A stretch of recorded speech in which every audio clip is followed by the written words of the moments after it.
जिसको ये सेंड करता है वो भी बोलेगा ये क्या चीज़ है। पैनामा पेपर से मुताल्लिक अहम खबर आपको पहुंचा रहे हैं कि सुप्रीम कोर्ट ने पैनामा केस की समाप्त मुकम्मल बाकी कर ली क्वालिटी है। देख जमीर यार। हुसैन हमारे साथ मौजूद है। जमीर हुसैन बताइएगा, जिसका सबको इंतजार था, जिस फैसले का, वो महफूज हो गया है, सामने अच्छा। कब आएगा ये फैसला?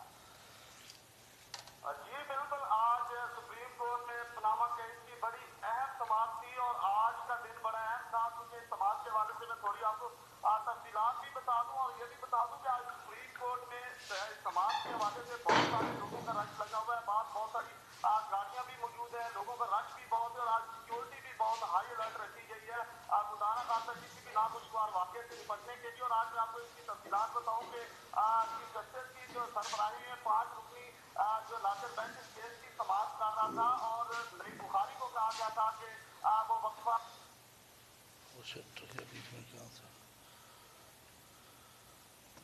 जो समाप्त में होता है उससे पहले पहले आप अपने दलाल मुकम्मल करेंगे तो वक्त जरूरत नहीं। बुखारी ने आज अपने दलाल जो है वो वक्त से पहले ही मुकम्मल कर दिए और उसके बाद शेख रशीद को टाइम दिया गया इस समाप्त में कि वो अपने जो है वो दलाल दें और शेख रशीद ने भी अपने दलाल मुकम्मल किए और उसके बाद अब फैसला नफूज कर दिया गया। और मैं आपको तफसीलात बताता चलूँ कि जो ही समाप्त शुरू हुई तो कल बहुत शुक्रिया जमीर हुसैन, आपसे इस हवाले से मजीद भी जानते रहेंगे।